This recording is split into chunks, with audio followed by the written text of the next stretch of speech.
Bonsoir à tous, bienvenue dans le Flash Info. Ce soir, on s'intéresse à la réunion annuelle du groupe de coordination des actions de lutte contre le travail des enfants. Elle s'est déroulée à la salle de conférence du ministère américain du Travail à Washington, vous le voyez sur ces images.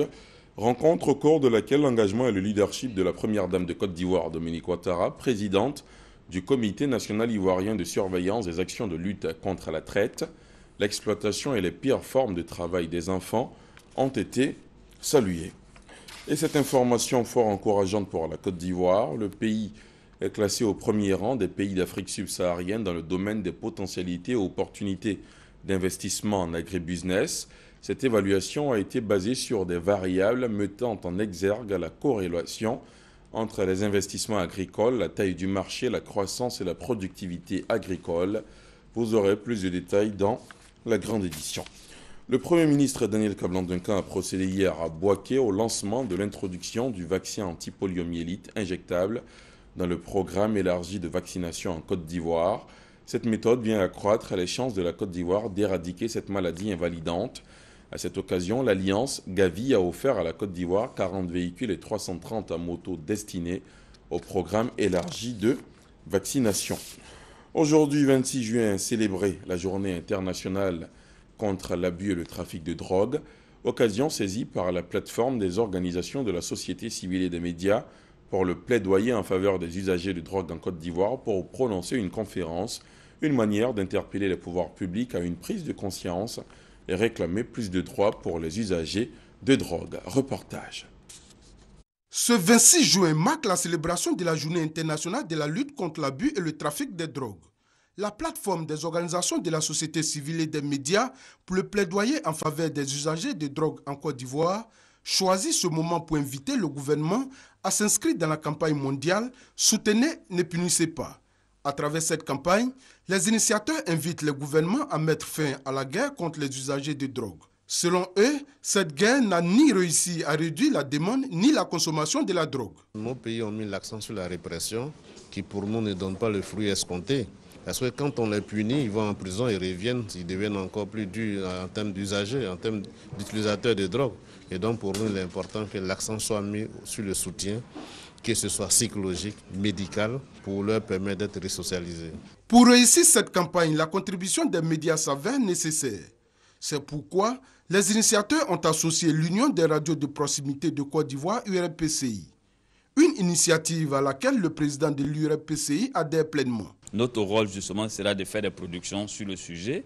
Ce sera de sensibiliser, ce sera justement de faire des productions non seulement en français, mais aussi et surtout dans les langues locales. Parce que je vous ai dit, dans les villages, il y a des consommateurs de drogue. Le trafic de drogue est une véritable industrie qui brasse des milliards, mais également qui ruine des vies.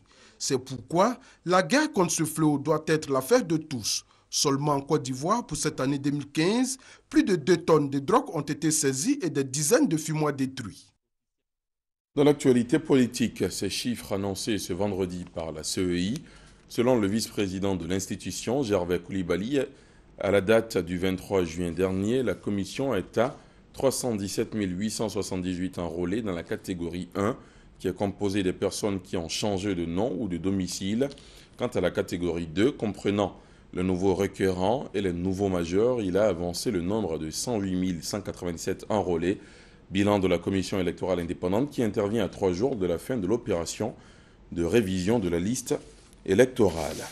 À l'étranger, la société civile et l'opposition burundaise appellent au boycott des élections censées débuter lundi. Boycott pour protester contre la candidature du président Pierre Nkurunziza à un 3e mandat, dénonçant un forcing électoral du président qui ne pense qu'à ses propres intérêts. Les principaux leaders de la société civile ont aussi demandé à la communauté internationale de ne pas valider le scrutin. La Belgique, ex-puissance colonisatrice du Burundi, a d'ores et déjà annoncé qu'elle ne reconnaîtra pas le résultat face au climat politique et sécuritaire qui règne dans le pays et suivant une recommandation de son envoyé spécial sur place. Le secrétaire général de l'ONU, Ban Ki-moon, demande un report des élections. 27 personnes, dont des touristes étrangers, ont été tuées aujourd'hui en Tunisie. Un homme armé a ouvert le feu dans un hôtel de la station balnéaire de Sousse, le pire attentat de l'histoire récente de la Tunisie.